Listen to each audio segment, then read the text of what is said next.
This video focuses on chapter 25, and we're going to talk about fluids, electrolytes, and acid-base homeostasis.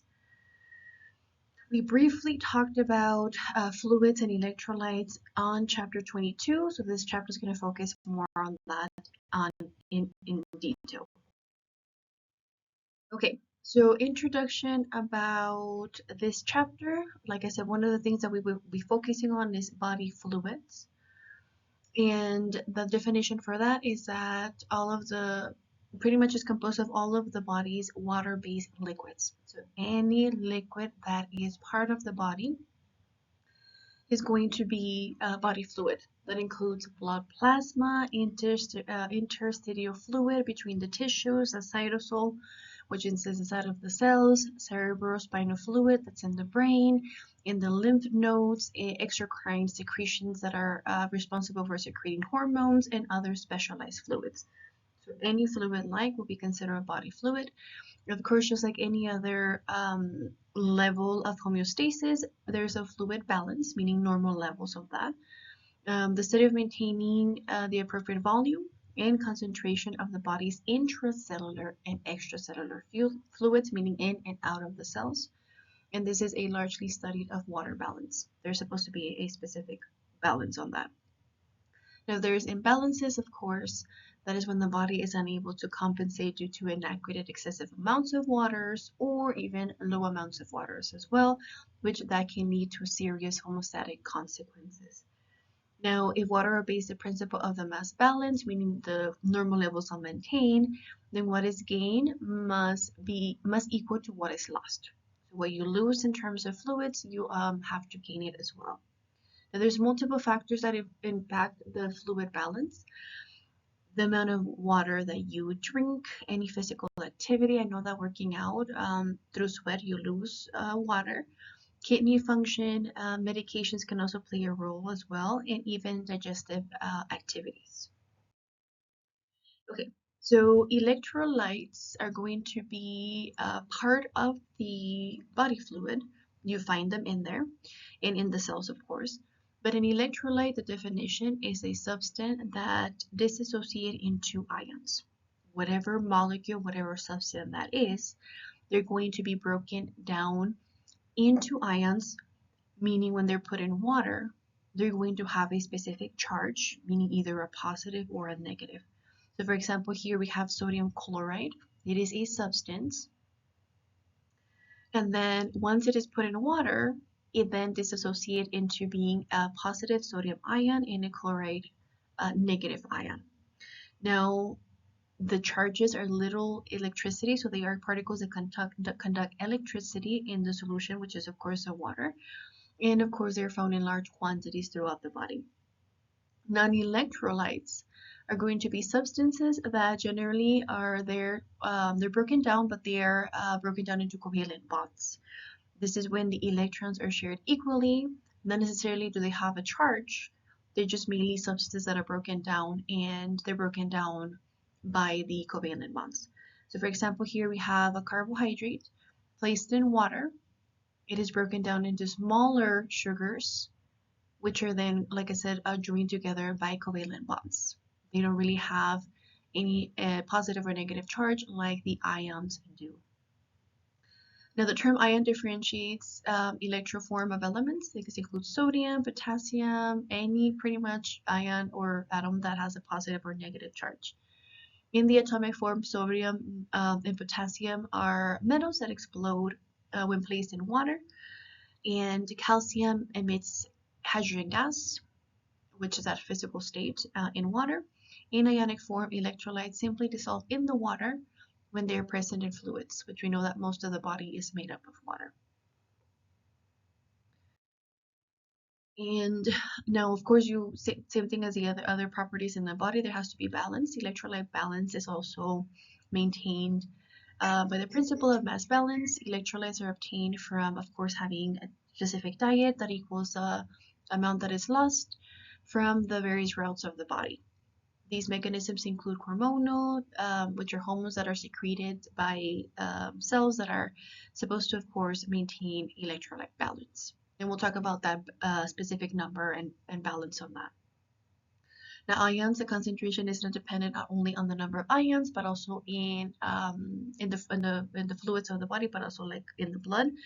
Also, the amount of water plays a role on the balance. So not only are the electrolytes have to have a balance, but also the water. So the proportion of the water that the electrons are found also has to be in balance. A fluid balance, therefore, it is very critical, and it is a factor that determines electrolyte balance. Okay, now talking about substances, we do have to refer to acids, bases, which they are measured in pH. So an acid is going to be a chemical that whenever it is placed in water, it is going to release hydrogen ions, or you could call them protons. Now, common acids in the body include hydrochloric acid, which this is you can call it stomach juice, which is made up in the stomach, and then carbonic acid, which is found in the blood. So these are acidic chemicals that are found in these parts of the body. Hydrogen ions, they play a role in many physiological functions, including digestion and activation of microbes and pathogens, intracellular digestion of lysosomes. The proton or the hydrogen ions, they have a gradient, and they're also a critical component of ATP synthesis in the mitochondria.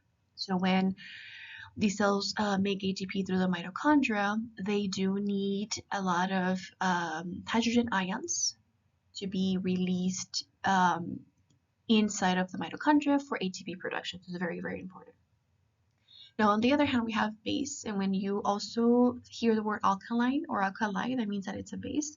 That means that whenever there's a chemical whenever it's put in water in a solution, it is going to accept, or it is going to acquire those ions.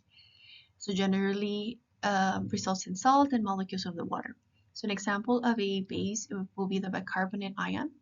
And this one is the most common in the human body. Like I said, remember, bases acquire those hydrogen ions.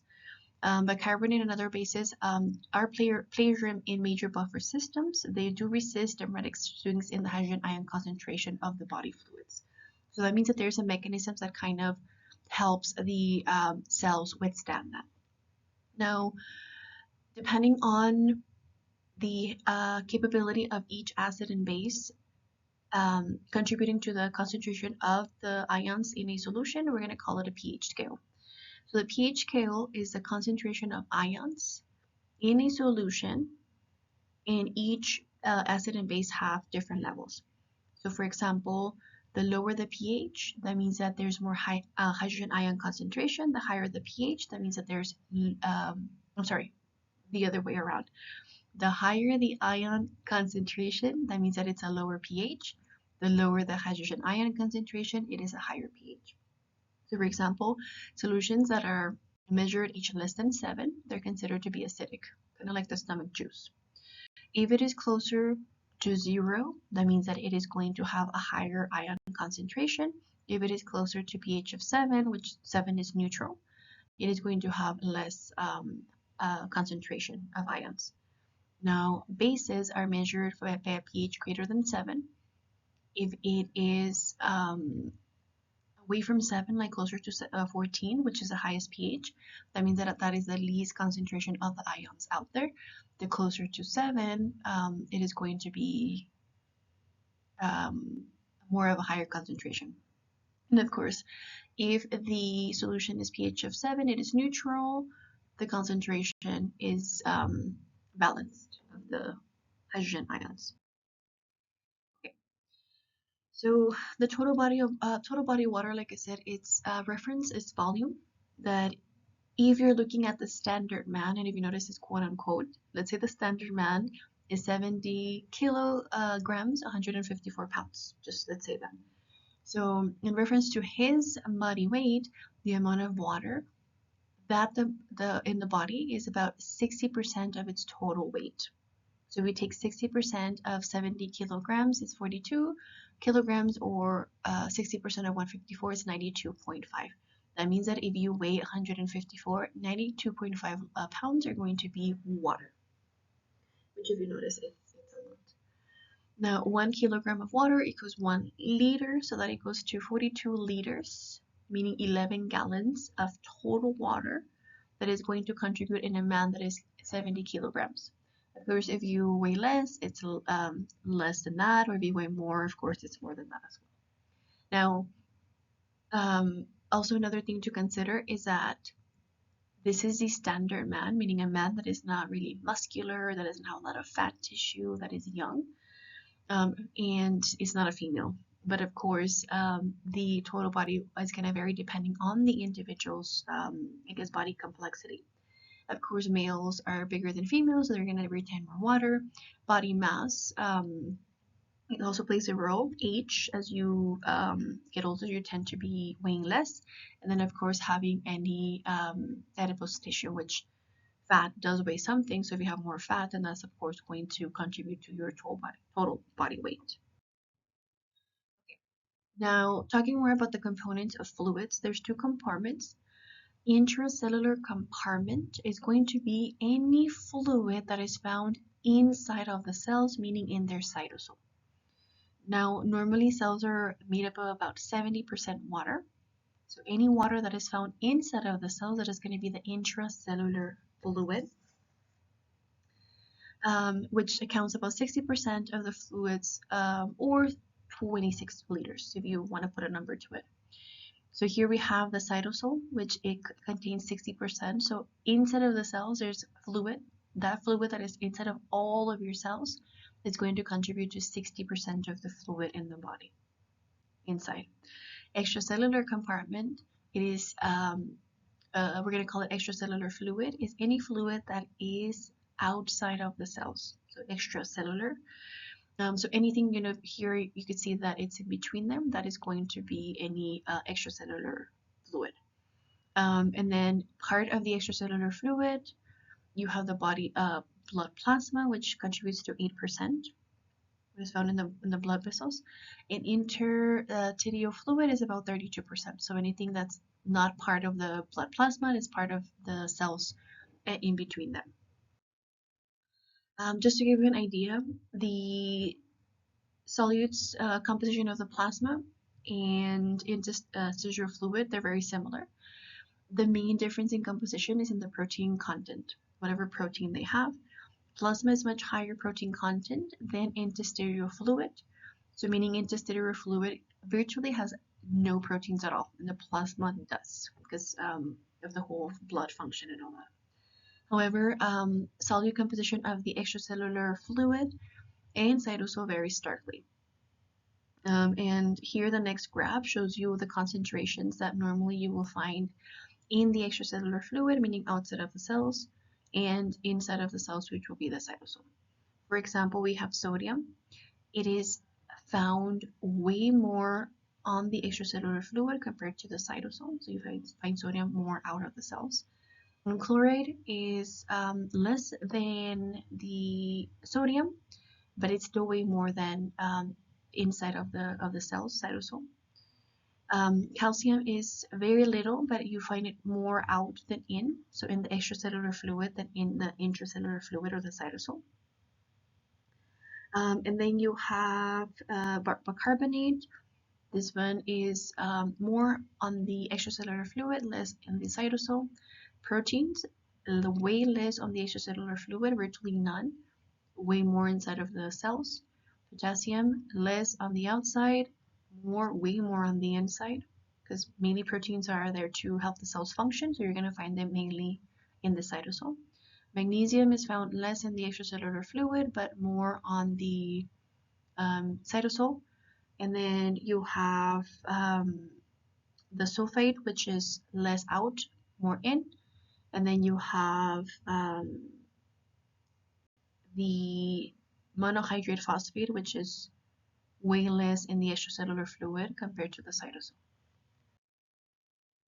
Okay, so now we're going to get to the slide that talks about solutes and how they move when they are, you call it restricted. So meaning water is usually free to move between the compartments. And depending on what is in the solute movement, that is going to contribute to that. So let me go ahead and explain that a little more.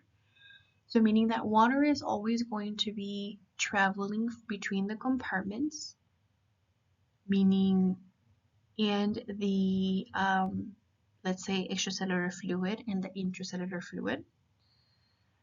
If you have a hydrostatic pressure gradient, that means that is going to force the fluid to be exerted on the cells, meaning it tends to push water away from an area of higher static pressure to an area of lower hydrostatic pressure. Osmotic pressure, so this is hydrostatic pressure, is when fluids push the water in and out of the gradients. Osmotic pressure is when solutes, a solute could be sodium, it could be sugars, it could be just anything that is any solution, and that is going to pull water towards the higher concentration of the solution. So let's say, just for example, you had here a cell, and inside of the cell you have a lot of solutes. Water from the outside is going to travel in. The other way is, let's say you have a lot of solutes on the outside of the cell, water from the inside is going to travel out. And I'll explain that a little more. So in terms of the hydrostatic pressure, like I said, pressure meaning the fluids force the water in or out of the compartments. The hydrostatic pressure of the plasma is higher than that in the interstitial fluid, and normally water will be forced out of the capillary. So here the pressure, there's a lot of fluid going in the capillary. So what is that going to happen? The pressure is going to force it out, like we see here. When the hydrostatic pressure of the plasma increases due to high water volume, more water is pushed out into the interstitial fluid. This increases the hydrostatic pressure of the interstitial fluid above that of the cytosol, creating a gradient that drives water into the cell. So pressure in the capillary forces out to go out, and then it goes inside of the cell. When the hydrostatic pressure of the plasma decreases, meaning there's no more pressure here, we do not normally see water move from the interstitial fluid into the capillary because the hydrostatic plasma is still significantly higher than the interstitial fluid. So even though the pressure is already stopped, you're not going to see water come back in the blood capillary. Instead, less water moves out of the capillary into the interstitial fluid, so still you see very little water flow out of the capillary into the interstitial fluid. Generally, gradient is known here to be reversed.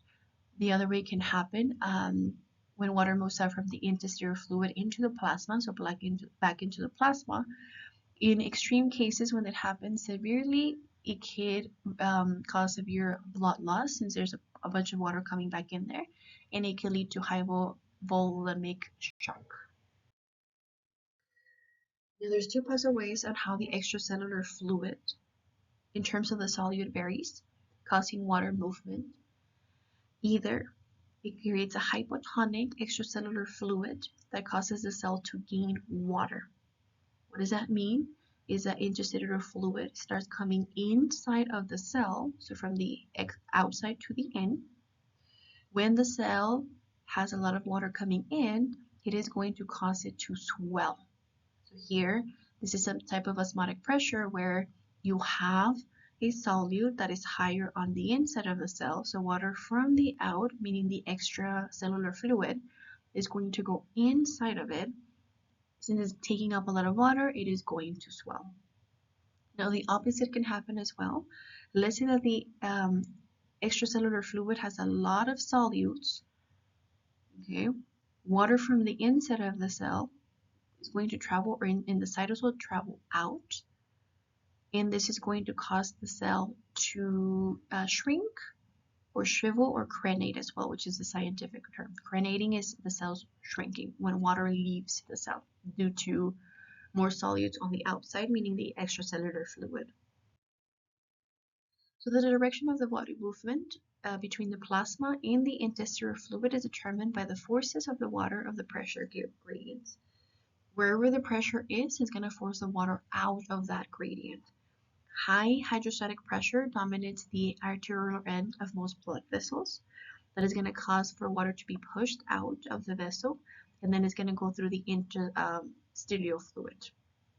High osmotic pressure dominates the vendular end of the blood vessels. It's going to pull the water that is lost from the interstitial fluid back into the areolar back end, and this is through osmosis. Any water lost in the interstitial fluid is returned back to the plasma by the lymphatic system, which is another vessel. The direction of the water movement between the plasma in the extracellular fluid and cytosol intracellular fluid is also determined by pressure gradients. Like I said, pressure is the one that pushes the water towards those specific gradients. The extracellular fluid, hydrostatic and osmotic pressure are very similar to the intracellular fluid, of course, under normal conditions. So normally here, the water is coming in and out of the gradients, but it does it at the same levels. There's not really an overpowering mechanism here. It's kind of like isotonic. And water is getting lost, but it is at same levels, not really changing the self from going from swelling to shrinking as well. Okay, so and then coming to the last slide of this specific topic, the intracellular fluid pressure gradients are likewise affected from gain or lost water from the plasma. Now, change in osmotic pressure, meaning water travels in and out of the interstellar fluid, it creates a gradient that has a different influence on the cytosol volume. Plasma has gained water, the hydrostatic pressure is going to increase, making it a hypotonic, meaning increasing or swelling up that specific part. Most situations have higher hydrostatic pressure and lower osmotic pressure. They can cause water to move out of the plasma into the interstitial fluid, increases hydrostatic pressure and decreases osmotic pressure in the interstitial fluid, both which drive water into the sweat. So this is going to swell, like this image here. Now we have we have the opposite situation of water deficit, so meaning when there is the pressure decrease on the hydrostatic pressure, then that means that water from the cytosol inside of the cell is going to leave, meaning a hypertonic solution. The cell is going to shrink. Kind of similar to what happened to the plasma. Okay. So understanding the balance, once again, going back to that, the same water that is lost, it has to be gained. Okay, so this is in terms of water. Now, an understanding of how water is either lost or gained from the body must be followed up by the question, how much water do we need to consume per day? That is the million-dollar question that everybody wants to know. Now, of course, there's different factors that influence water loss. Majority is going to be through your urine via your kidneys that are just flushing out that things that are not needed.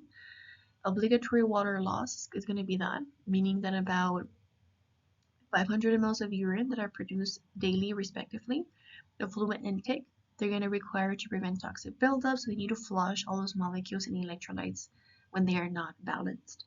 Sensible water loss is usually about 100 milliliters. These are, of course, noticeable, meaning sense. And this is when there's a lot of water in the feces. Normally, it's like watery, at least in that example. And then you have insensible water loss, usually it's about 600 mLs from the skin, from the sweat, and evaporation about 300 mLs lost when you is expired in humidified air, kind of like sweating. Yeah. Now this is of course a notice, not sense, really not part of the daily water loss.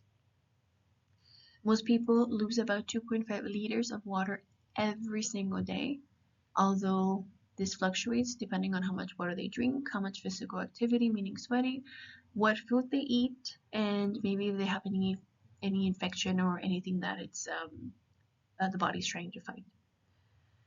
So factors that influence water gain, like I said, body gains about 2.5 liters of water daily, but then again it loses 2.5 liters daily as well.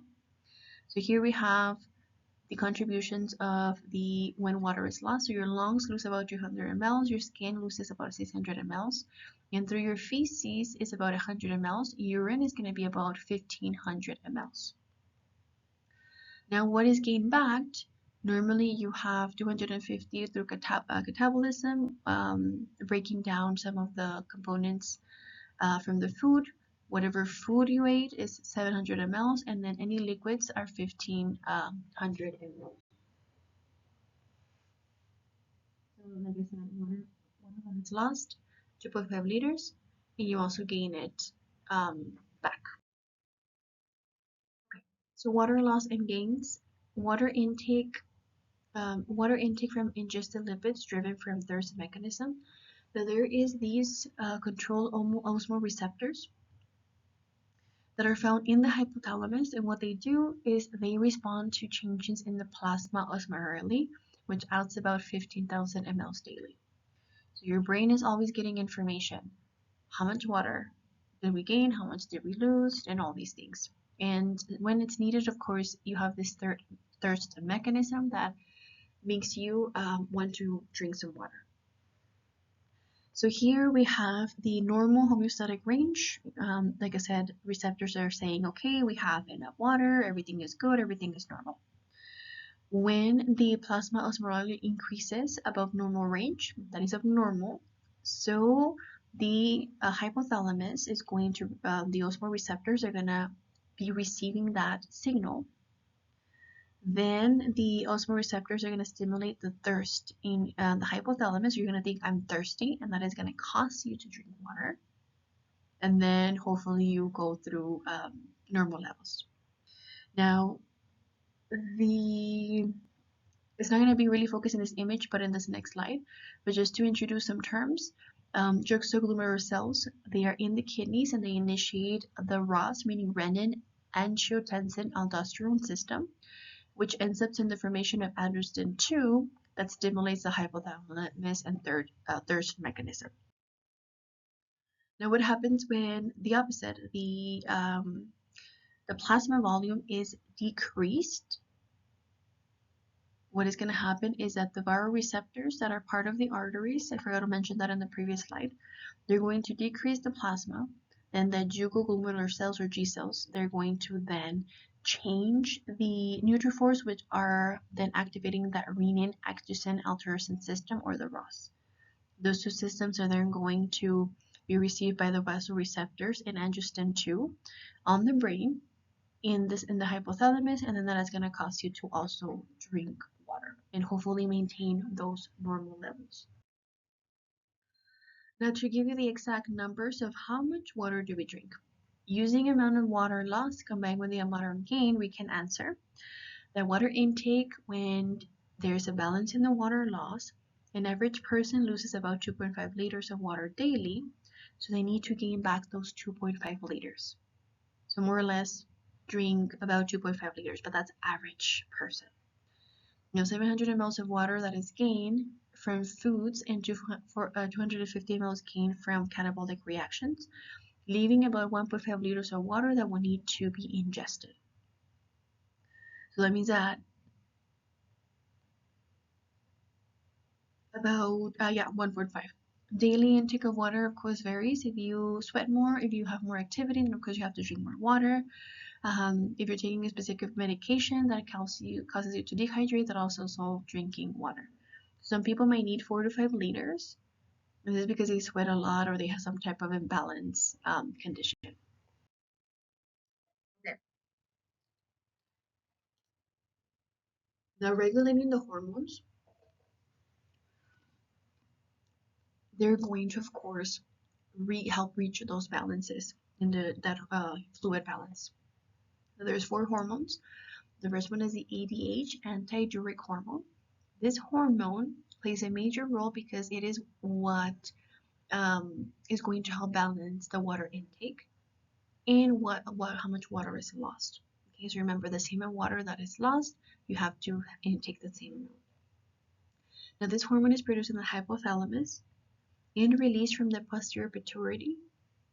It acts as, like I said, acts on kidney cells, meaning they're distal tubules and collecting ducts. They're going to then trigger an insertion of the water channels. These are aquaphorins. They're proteins that are going to transport water in the plasma membranes of these kidney cells, allowing water to be reabsorbed back from the kidneys back to the extracellular fluid by osmosis, like the process that we talked about previously.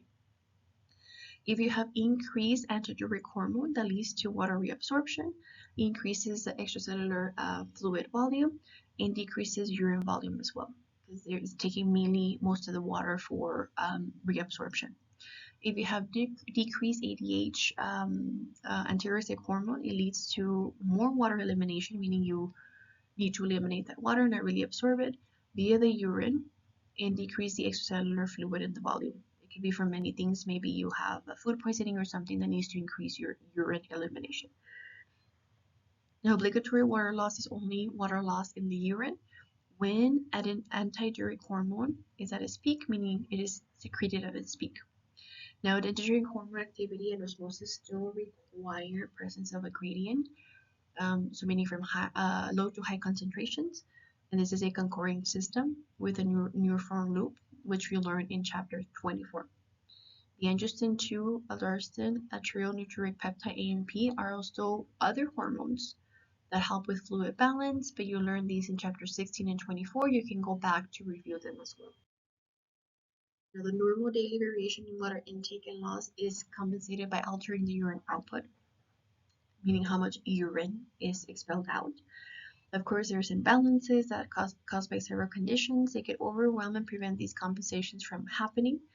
Imbalance can lead to the extracellular fluid osmotic pressure to change, and then, of course, there's no tonicity between the extracellular fluid and the cytosol, which normally there has to be tonicity. Term for dehydration. This is when you have decreased volume and increased concentration of the extracellular fluid. What does that mean?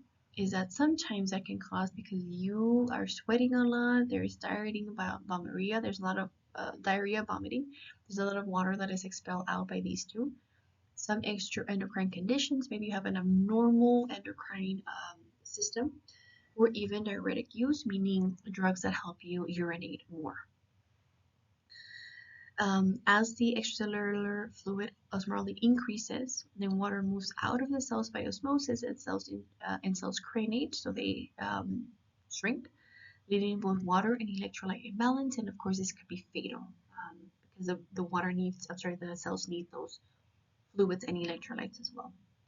Now, of course, there's something called overhydration. This is hypotonic hydration, meaning when the extracellular fluid volume decreases, then the decreased osmotic pressure is going to happen. Water enter the cells by osmosis, so the cells swell up. And this is going to be prevented by stabilizing the antidiuretic hormone production. That can be compromised if there's any renal function that are impaired. The antidiuretic hormone secretion is abnormal, and this could be extreme amount of water that is consumed, and this is going to be also water toxicity. So there's two extremes. Either you are dehydrated, meaning that your cells are going to be shrinking, or overhydrated, meaning your cells are swelling up. Now, continuing to that, overhydration or hypotonic hydration, that means that you have an electrolyte imbalance, especially in the sodium ion. This is called hyponatremia, which results in a diluted extracellular fluid. There is something also called cerebral edema and hypotremia, which cause the disturbance of homeostasis, meaning now the normal levels of the fluid electrolytes are not met. This happens particularly because the central nervous system is affected. It can cause mental status changes, you can have seizures, leads to coma, and of course death. So here, overhydration is more severe than dehydration. The following the conditions that can cause homeostasis disruption, despite the extracellular fluid and cytosol remaining isotonic, so meaning the same fluid comes in and out, that is isotonic, supposedly that's normal levels. But sometimes when you lose blood, that can cause fluid depletion, hypovolemia, where the amount of solutes of the water lost is equal. So the plasma, like I said, the extracellular fluid and the cytosol, their fluid transversion is normal, but if there's water loss, that can happen. And then fluid excess, hypovolemia, like I said, exists when the extracellular fluid becomes, the volume increases without the change in osmotic pressure. Edema is a condition which the fluid accumulates in the interstitial fluid, causing swelling. And accumulated fluid in the edema is isotonic to the cytosol, meaning that the fluid is coming in and out regularly, but the volume remains unchanged.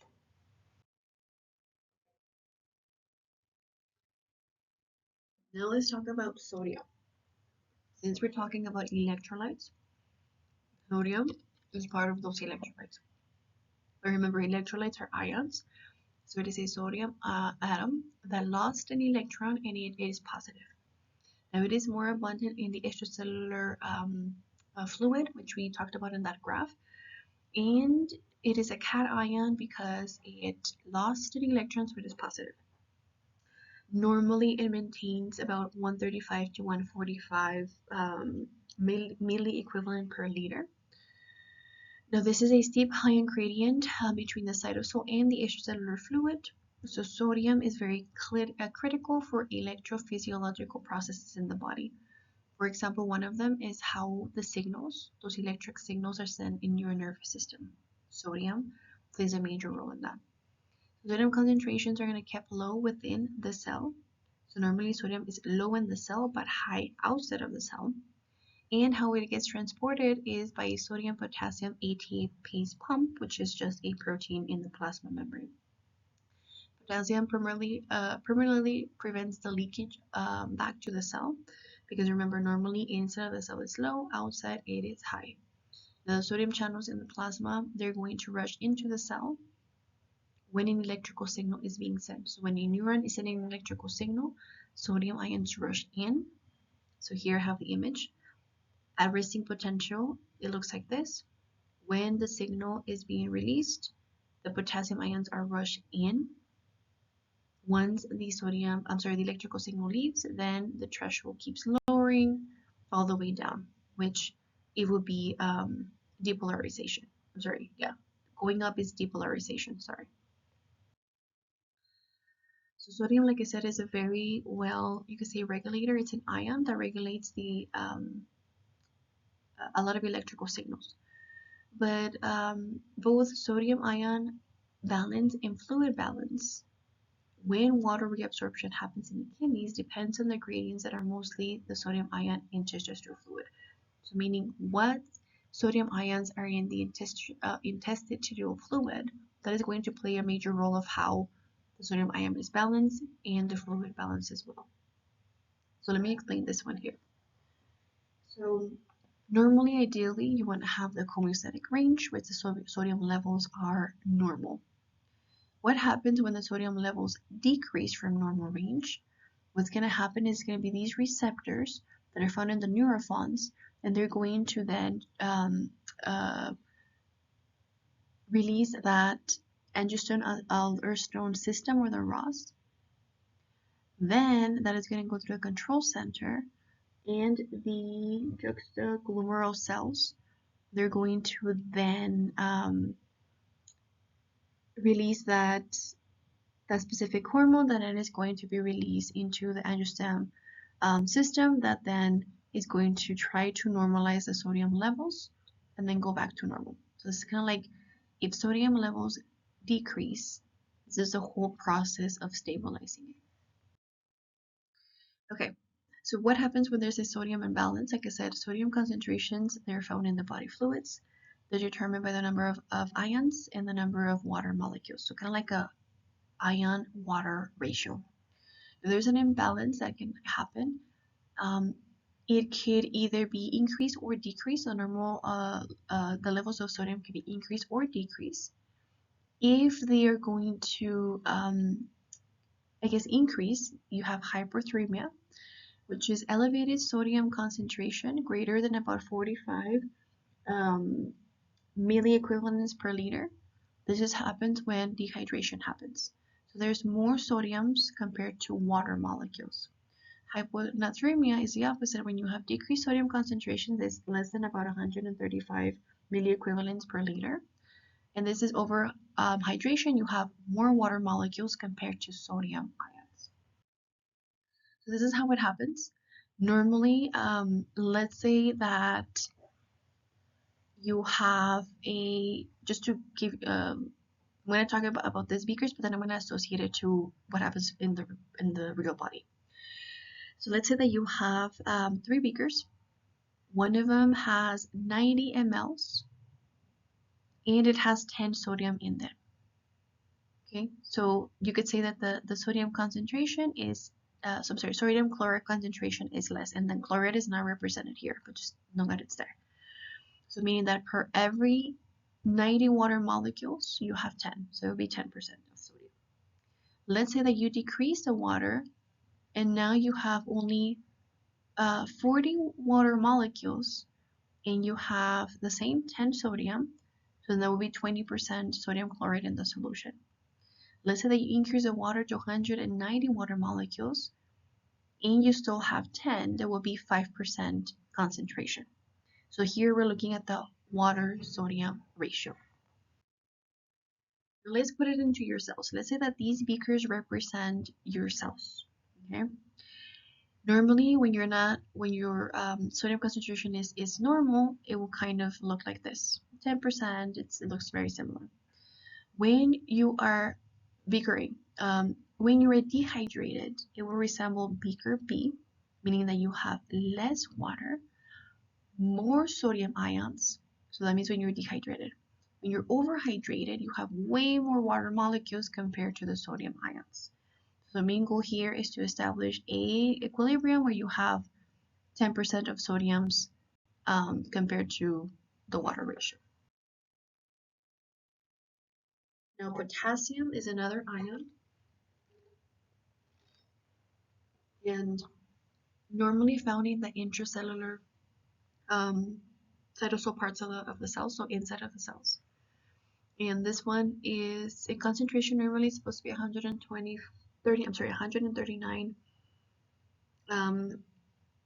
milliequivalents per liters, and outside is only 3.9 to 4.5, so it's way more concentrated inside in the cytosol than out.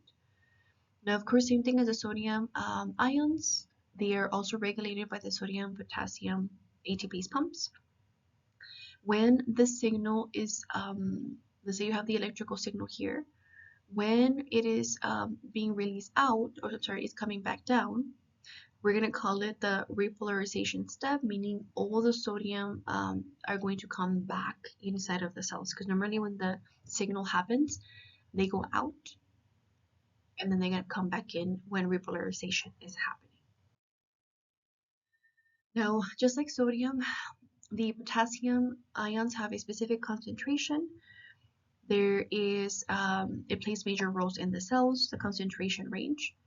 For example, insulin, aldosterone, and epinephrine, these are hormones that need potassium ions. They uptake it by the cells. So chiefly when they're newly ingested, it is going to be mainly be part in the intracellular compartment. So like I said, potassium is mainly found inside of the cells. When you have a lot of potassium, then it is going to be expelled out in the urine outside of the body. What happens when you have potassium imbalances?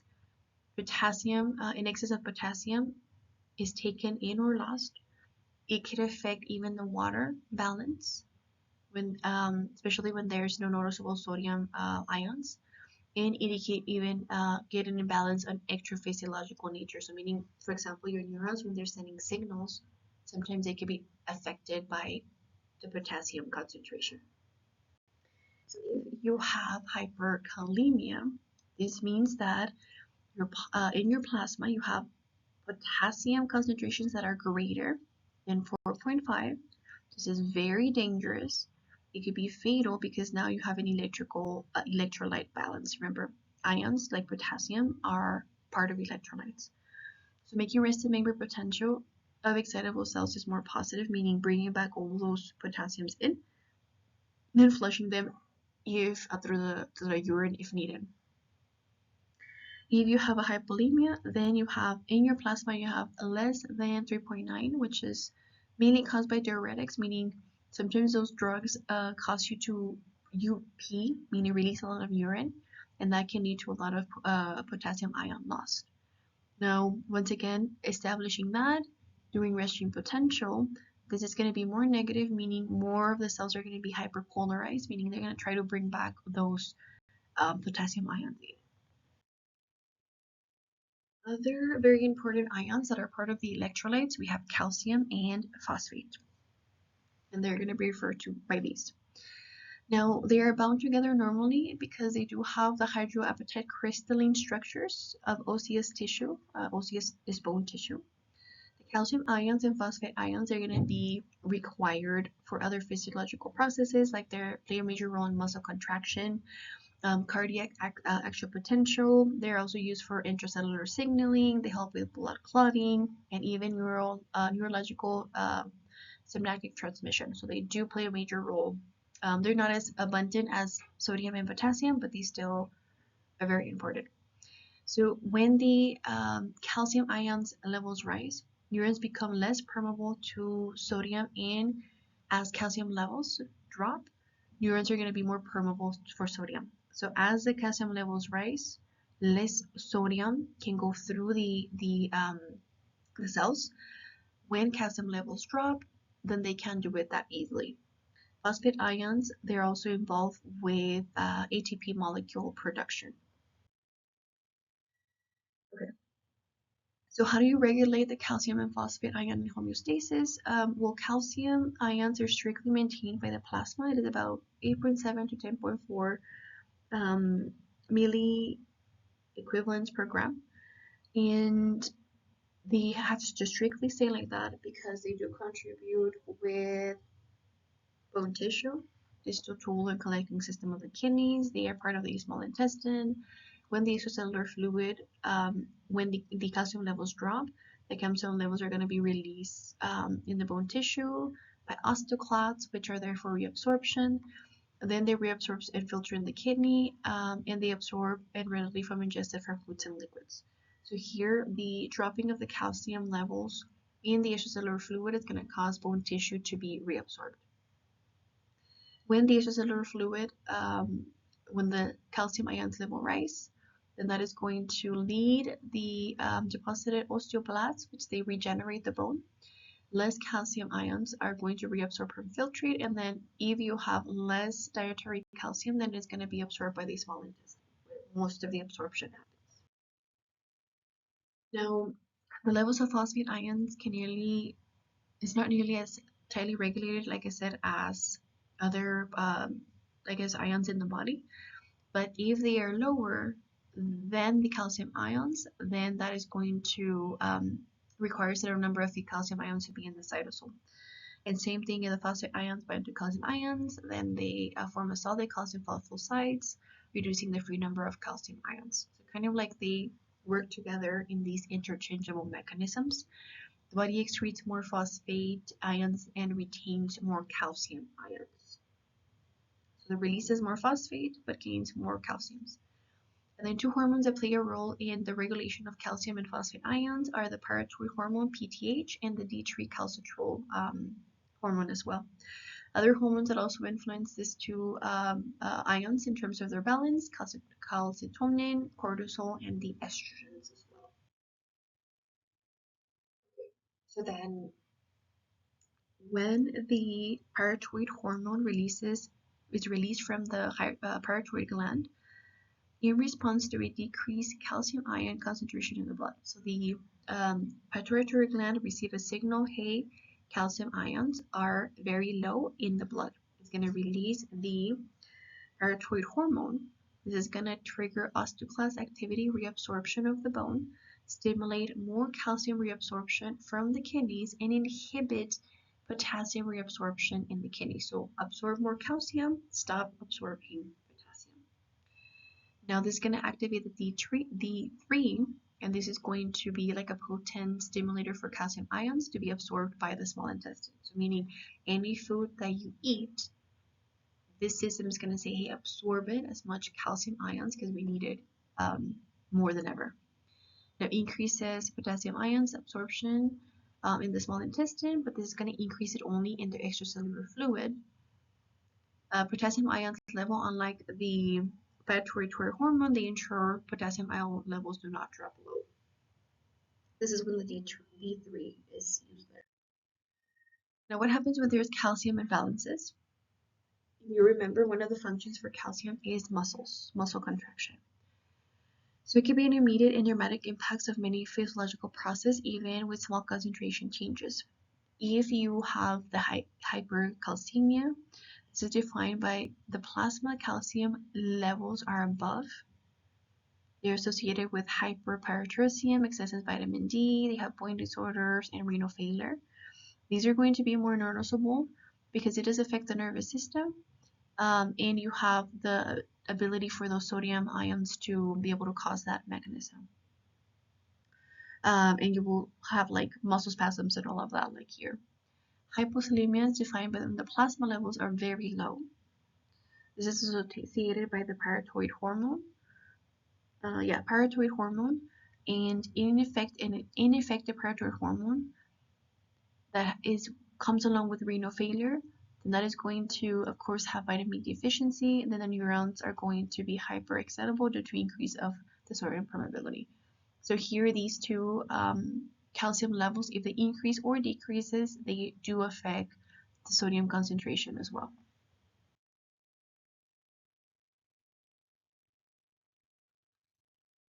Okay. And then we have the other important ions. We have chloride ions, which they're very abundant in the extracellular fluid. They're important for osmotic particles in addition to the calcium. Chlorine ions, they're going to be part of the hydrochloric acid in the stomach, which is a stomach juice, and also is going to be associated with a bicarbonate formation by erythrocytes, red blood cells. Chlorine ions in the extracellular fluid, they're going to be concentrated primarily. Concentration is primarily determined by the kidneys. So the kidneys determine how much chlorine ions is needed, of course, coupled with sodium regulation. Chloride ions also follow the sodium ion passively. They do filtrate it to the extracellular fluid. This is due to the electrical chemical gradient generated by the reabsorption of sodium ions. Magnesium ions is the other one. Magnesium is very important because it is going to help activate enzymes, kind of like a cofactor. And magnesium, we know that it plays a major role in the bone tissue as well. Magnesium is made in the kidneys, excreted, and it is going to be maintained low in the plasma. So magnesium has to be low in the plasma. When you have elevated magnesium, that probably blocks the calcium, it enters in the cells, and then it can lead to hypercalcemia, which you have over excess calcium in the cells. Okay, so now we're talking about the hydrogen ions and buffering systems. Once again, going back to the pH, normal hydrogen levels in the body fluids, meaning normal pH, is going to range in an average of 7, so between 7.35 and 7.45. This is slightly alkaline, meaning slightly a base, but this is going to prevent cellular damage. So it's closer to neutral. Your blood pH is going to be more specifically this number, and it is maintained by the respiratory system, the urinary system, and how these two systems maintain the pH in the blood is by using two buffer systems. We have the chemical buffer system, which uses chemical system that buffer body fluids, and then you have the physiological buffer system, which rely on functions on organ systems and buffer fluids. So in terms of the acids and bases, they are formed during normal metabolic processes or they are ingested in a diet. So either your body stabilizes those acids and bases, or you ingest them from your diet. The main source of these metabolic acids come from carbon dioxide. This is a byproduct of glucose metabolism. If you remember from your first biology that you took, cellular respiration takes in glucose, and then one of the products is carbon dioxide. So these are going to be volatile and capable of changing different solutions to the carbon dioxide gas to carbonic acid and back, and this allows the elimination of both carbon dioxide both in the kidneys and the lungs. So meaning carbon dioxide, how it travels in the blood is through carbonic acid, and then later on it's expelled as carbon dioxide through the lungs or the kidneys. Two products that can happen from the glucose metabolism is lactic acid. This is a metabolic acid formed as a product of glycolysis, which is part of the cellular respiration process. And then uric acid is formed by catabolism, meaning the breaking down of molecules.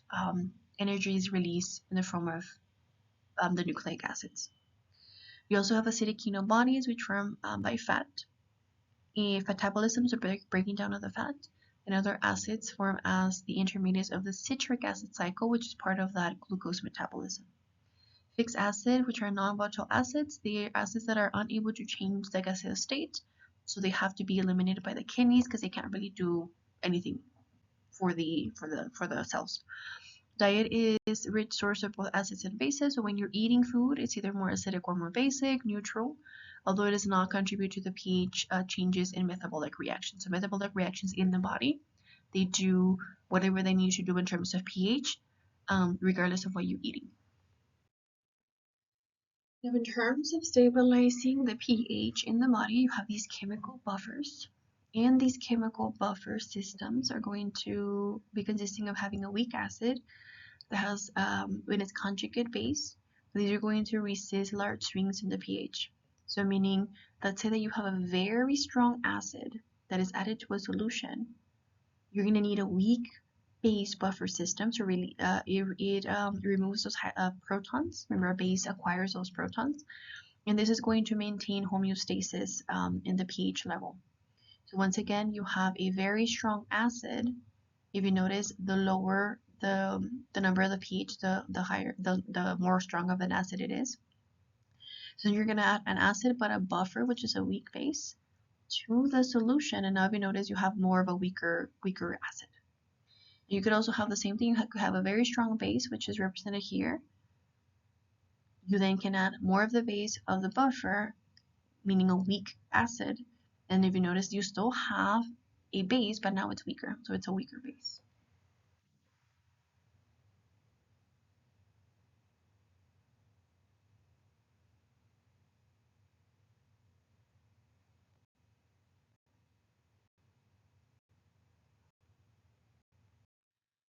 So how do these chemical buffers work? Well, of course, like I said, you add a weaker, either weaker acid or a weaker base in order to kind of bring the pH to more of like a closer to a neutral, which is 7. So carbonic acid bicarbonate is an ion buffer system. It is more important buffer in the blood because it consists of carbonic acid, which is a weak base, in order to give that more of a neutral sensation. So you have carbon dioxide, water, and then you have the carbonic acid, which then you could also be converted to bicarbonate, and then the protons, hydrogen ions. So here you have carbon dioxide that reacts with water and the erythrocytes, meaning the blood, with the carbonic acid is formed, then associates into our hydrogen ions and our bicarbonate, which if you notice is more of a neutral, more of a normalized pH. Now, of course, if bicarbonate ions interact with hydrogen ions, then they're going to be released by strong acids, which the pH normally should drop. Hydrogen ions can react with strong bases to remove base ions and resist and pH. So you also have phosphate buffer systems, which they are going to consist of having weak acids, specifically the hydrogen phosphates, and conjugate bases, hydrogen biphosphate. Each of these are going to resist the change of addition of acids and bases to the cytosol and kidney tubules, where these buffer systems, like I said, are trying to normalize those pH. A protein buffer system is going to consist of our carboxylic acid groups, which of course are going to be some amino acids in the solution. These are going to also be used to stabilize the pH. Various protein buffers in the cytosol, such as hemoglobin. Hemoglobin is a protein that is found in the red blood cells that binds to oxygen. This is going to contribute to 60 to 70% of the body's total buffering capacity. Physiological buffers, these are going to be through the respiratory and renal regulation of the blood by the pH. Now, in the respiratory system, it controls volatile acids and the electrocellular fluid, while urinary system control the amount fixed of acids of bicarbonate ions in the extracellular fluid. So here you're using both the urine and the respiratory systems to more or less maintain these levels. The respiratory systems affect the blood pH, of course. Lungs directly control the carbon dioxide because normally carbon dioxide is expelled out through the lungs, comes from the blood and then through the lungs. Also, the amounts of both carbonic acid and hydrogen ions, they normally are going to expel the carbon dioxide. The lung is going to match what is made out in the metabolic reaction, meaning in that glucose metabolism. Respiratory rate is going to increase due to physical activity, meaning you need more oxygen to be taken out to your cells to do that specific glucose metabolism. Talking about these physiological buffers, of course, during periods of rest, These chemical reactions are going to be reduced. You're going to breathe slower, meaning your respiratory rate is going to decrease, normally when you're sleeping or relaxed. The systems are going to influence a bicarbonate of plasma as carbonic acid is formed in the red blood cells, erythrocytes, and they're going to dissociate into the hydrogen ions. This is going to be buffered by hemoglobin, the protein that is found in the erythrocytes, and now you're leaving bicarbonate free to be released in the plasma. Your urine system affects the blood as well, so your kidneys work with your lungs in two ways. The kidneys are going to excrete fluid acids in the lungs. They cannot, and they're going to then contribute acid balance based controlling bicarbonate ions in the blood. So here they manufacture new bicarbonate ions when the pH of the blood becomes acidic.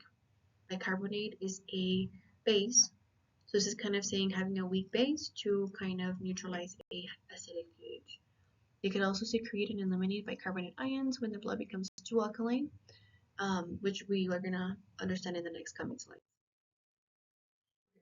So what happens when hydrogen ion secretion and bicarbonate reabsorption is proximal trivial. So secreted hydrogen ions are going to bind to the bicarbonate. They're going to filtrate, and the carbonic acid is going to then use this carbonic anhydrase, which is an enzyme that is going to catalyze the breaking down of carbonic acid into carbon dioxide and water. They're going to enter the kidney tubule cells, and carbon dioxide and water are going to reform into carbonic acid. They're going to be catalyzed by the enzyme carnitine anhydrates, which are going to dissociate into hydrogen ions and also bicarbonate. Bicarbonate ions are released into the blood while hydrogen ions is recycled to bind to another filtrated by a bicarbonate ion. This process is going to almost be 100% of the bicarbonate ions are going to be filtrated, and the secretion of a large number of hydrogen ions. How does these physiological buffers work? So formation of the new bicarbonate ions, they happen in the proximal tubule cells. They secrete hydrogen ions. So this is that you have glutamine. Okay, glutamine is a sugar, and it is going to enter the cells. This is, by the way, the cell. And glutamine is going to be broken down into ammonia and bicarbonate. The ammonia is then going to go out through the converted into ammonium ion, and it's going to be secreted out through urine because it's not really needed. Then that bicarbonate ion is going to then go through the interstitial fluid. Remember, here's the cells, here's the vessel, and go to the blood. So this is how they are regulated. Glutamine is broken down into ammonium ions. Those are flushed out, and then the bicarbonate is going to go through the blood. Now, the other way it can happen is that, let's say that you have, let's say that the bicarbonate ions, they were taken through the blood, and then carbon dioxide is produced. The carbon dioxide is going to travel out from the blood into the interstitial fluid, into the cells. But it doesn't travel like that. What happens is that carbon dioxide is fused with water to form carbonic acid. Okay, then that carbonic acid is broken down into bicarbonate. That one goes through the blood vessels again, and the hydrogen ions, they're released out of the cells and filtrate out in the body fluid. So what happens when there's acid-base imbalances? Because it happens all the time. So this happens when there is mechanisms that, of course, are unable to cope with those additional acids and bases that are in the body, leading to, of course, a normal pH base compared to the normal range. We're going to go over figure 25.12 and table 25.1. So both of them are going to be corrected by acidosis and alkalosis, meaning high pH, low pH, and they're going to go through both respiratory and urinary systems. So your respiratory system and your urinary system are going to be able to try to balance them out, of course, or correct the pH. If you have acidosis, that means that your body fluid is less than 7.35, meaning it's acidic. You have an acidemia, meaning high acidity in the blood, so you have low pH. Acidosis is developed when more hydrogen ions are added than the buffer systems can bind to. This is going to decrease the bicarbonate. Remember, bicarbonate is a base, so it's going to decrease it, leading to an acid. And on the other hand, if you have the basidosis is the opposite. You have less hydrogen ions, which is a base, because there's a lot of acidity in it. So respiratory acidosis, before we start talking about that, I'm sorry, respiratory acidosis and compensation is defined by the decreased pH of body fluids. Lower the pH means acidic. This is because there's an exit of carbon dioxide caused by ventilation, which decreases, meaning hypoventilation. And then how does hypoventilation happen? Of course, it leads to the accumulation of carbon dioxide, which is supposed to be exhaled, but it interferes with the carbon acid and bicarbonate ion buffer systems that we learned in the previous slides. This then leads to the proportion of carbonic acid lowering in the pH. When that happens, this creates this imbalance. It can lead to the brainstem dysfunction. It can block air passages in the lungs, decrease gas exchange in the alveoli, which is part of the lungs as well. So here, respiratory system, how it compensates is that it tries to decrease the it tries to remove those hydrogen ions by using chemoreceptors that are in the brain. They trigger and increase the rate of depth of ventilation. Carbon dioxide needs to be exhaled out, reducing the hydrogen ions. The renal's compensation, meaning the urine, is effective than the respiratory compensation because it just takes hours, several days. Your kibitules absorb the bicarbonic acid, secrete more potassium ions, and then they kind of neutralize that in glutamine catabolism. Now, metabolic acidosis and compensation defined by the addition of hydrogen ions to the extracellular fluid from other acids, then carbon dioxide, and the loss of bicarbonate. So what this means is that the imbalances can happen if there is a lot of carbon dioxide or bicarbonate. That can lead to the lowering or highering of the pH. In addition to this, there's metabolic acids like ketones, uric acid, lactic acid, and methanol that are products of cellular activities. These could also raise the pH, meaning make it more acidic. Sometimes when the kidneys are trying to compensate, there's failure. They secrete the hydrogen ion, but then they lead to an excess of hydrogen production, which then leads to more acidity in the blood. When this happens, reabsorption of the bicarbonate happens, but there's more fluids that play a role with it, so diarrhea can happen. And we know that this is probably because the chemical buffers are not working properly. Hyperventilation is, like I said, a compensatory mechanism of the respiratory system that tries to eliminate carbon dioxide, lower the hydrogen ions to lower the pH. Like I said, when this doesn't happen, then that can lead to that can then be complemented by the renal compensation. Normal renal function can then compensate, increasing the potassium ions, eliminate via secretion. So eliminate those protons, ions by secretion, increasing the amount of bicarbonate, which then hopefully that regulates the pH. So then how can respiratory changes compensate metabolic acidosis? We have just established that respiratory rate increases. When that happens, acidosis is going to be part of the respiratory compensation. So your respiratory system tries to reach that normal level. The respiratory compensation cannot correct the actual case of metabolic imbalance. It can only be corrected by the resulting of pH imbalance.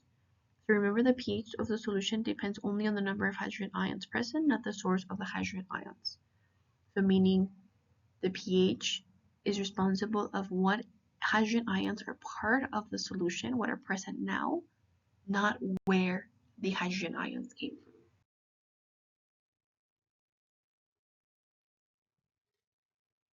And this just shows you a graph or a diagram, of the two hypothetical samples of the blood. So normally a normal person, so here we have the blood, pH is 7.4. You have the hydrogen ions that are made from metabolic acids, but you also have carbonic acid. So if you notice there's more carbonic acid than the hydrogen ions. When it is acidosis, meaning the pH is lower to a 7, if you notice the number of hydrogen ions increase in relation to the carbonic acid. Now, hyperventilation begins when acidosis happens, of course, where you start to see more of the hydrogen ions in the blood. The body tries to compensate by releasing carbon dioxide out. Once that happens, if you notice, now the hydrogen ions decrease and now hopefully it is stabilized as well. So the diagrams that I showed you are very simple, of course, but I know that there is other more complex principles that follow this. But just know that your respiratory system has a respiratory compensation from metabolic acidosis. Main goal is to decrease the number of ions because the more ions mean concentration of hydrogen, the more acidic it is. And remember, the blood has to be that 7.35 or 7.4, and that is the main goal of this specific component. Now, if you have alkaliosis, this is when the pH is greater than 7.45. That is, you could say a base, an alkaline that is higher than what the normal level should be. And there's a whole mechanism of this where if you have the specific imbalance, you could have numbness, tingling, motor symptoms, and seizures. It could lead to a coma and death. So if your pH levels have alkalosis, it's more severe than acidosis, okay, based on the symptoms. But both the respiratory and metabolic alkalosis are going to involve with compensatory mechanisms trying to excrete a lot of bicarbonate ions, to be able to decrease that pH. So the respiratory alkalosis and compensation is caused by, of course, the loss of carbon dioxide through the lungs through hyperventilation. Psychological hyperventilation does not usually elicit metabolic compensatory responsible. If the pH becomes too high, those individuals lose consciousness. Respiratory centers in the brain slow down because it is trying to retain as much carbon dioxide to decrease the pH. So here, more carbon dioxide expelled, increased pH. Less carbon dioxide expelled decreases pH. So how does metabolic alkalosis composition happen? Like I said, you're trying to increase those hydrogen ions in the blood, but sometimes those hydrogen ions are lost due because you have vomiting. Maybe there is some type of diuretic that causes you to urinate more, whatever the case might be. Main goal is to establish that 7.45. Breathe less carbon dioxide, and that should hopefully decrease the bicarbonate ions, which lead to the alkaline pH. Other acid-base imbalances are arterial blood gases, ABH. These are clinical tools used to access and monitor patients' acid-base balances, especially with individuals that do have a lot of problems with it. What they do is they measure the pH. They also measure the partial pressure of carbon dioxide and bicarbonate in the bloods. And there is both, of course, acid and base imbalances to a specific degree. So there is tests that can help you measure them. Uncompensated imbalances have a little to no compensation, while partially compensated imbalances have some compensation. However, the pH is always going to be abnormal, even though they have some little compensation. pH is fully compensated in terms of imbalances when that is normal, but the partial pressure of carbon dioxide and the bicarbonate are also going to remain abnormal. Respiratory alkalosis exhibits elevated pH and low partial pressure of carbon dioxide. Low bicarbonate ion indicates that there's partial compensation by the kidneys. Metabolic alkalosis exhibits elevated pH and high bicarbonate ion levels, elevated by our partial pressure of carbon dioxide. This is going to indicate that the respiratory response is leading to partially compensated metabolic alkalosis. This table here is just letting you know what each of these disorders have, how they work. If you have respiratory acidosis, you have decreased pH, increased partial pressure of carbon dioxide. Respiratory alkalosis, increased pH, you have decreased pressure of carbon dioxide. And then these are the causes, and then what can happen if you have respiratory alkalosis. Like I said, you could breathe slower. In terms of the respiratory acidosis, you could have hyperventilation to remove carbon dioxide. Metabolic acidosis, you have decreased pH, decreased bicarbonate ions. This can lead because you have diarrhea, renal failure. And metabolic alkalosis, increased pH, increase bicarbonate ions. Same thing because of vomiting, excess aldosterone hormone production, and also leads to low respiratory rate, kind of like that respiratory alkalosis. They're coming to the last couple of slides. Dehydration, I know that we mentioned it previously, but dehydration is going to be part of a homeostatic balance. So normally you want to have the normal levels of the fluid. If you don't, then that is considered an imbalance in the homeostatic levels. That would be dehydration. So that means that the total body water decreases, leading to the following electrolyte imbalance and extracellular fluid of pH. What that means is that you have decreased blood volume and blood pressure. You have increased extracellular electrolyte concentration, meaning you have more of that sodium ion, kind of like those beakers A, B, and C that we talked about. Increased extracellular fluid, osmolarity draws water out of the cytosol, so the cells lose the water. And increased extracellular fluid, metabolic acid concentrations due to fewer water molecules. So less water molecules compared to the solute, which would be sodium. The juxtaglomerular cells release renin, which is going to lead to the formation of the angiotensin-2 in response to low blood volume and blood pressure. When the angiotensin-2 is released, it causes vasoconstriction. The blood vessels become narrower, increases sodium and water reabsorption, stimulates thirst. So you get thirsty, you of course hopefully drink water. Stimulate the antidiuretic hormone secretion. This is going to dramatically increase the water reabsorption from distal tubules and collecting systems. Stimulates the aldosterone secretion, which triggers sodium reabsorption from the distal tubules, collecting systems. Alone is also going to stimulate potassium ions and hydrogen ion secretion to help reestablish a normal blood pH.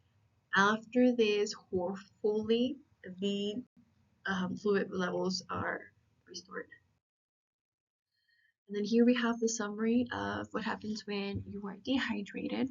So dehydrated, like I said, is going to decrease by decreased blood volume and blood pressure. The juxtaglomerular cells are then going to release renin, which then can lead to the formation of angiotensin-2. Either the blood vessels are going to narrow, so they're going to vasoconstrict. That increases the sodium that is going to be reabsorbed, and this is going to stimulate your hypothalamus, meaning causing you to be thirsty. At the same time, you also have the hormonal antidiuretic regulation or secretion. Increased water reabsorption is going to happen in the tubules and ducts. At the same time, stimulation of the aldosterone secretion, it is going to increase sodium and water reabsorption, increase hydrogen secretion, and increase potassium secretion, and hopefully that is going to result in water being reabsorbed. Now the blood volume and pressure is restored, sodium concentration is decreased to normal levels, and the extracellular fluid is decreased as well. Your pH is restored.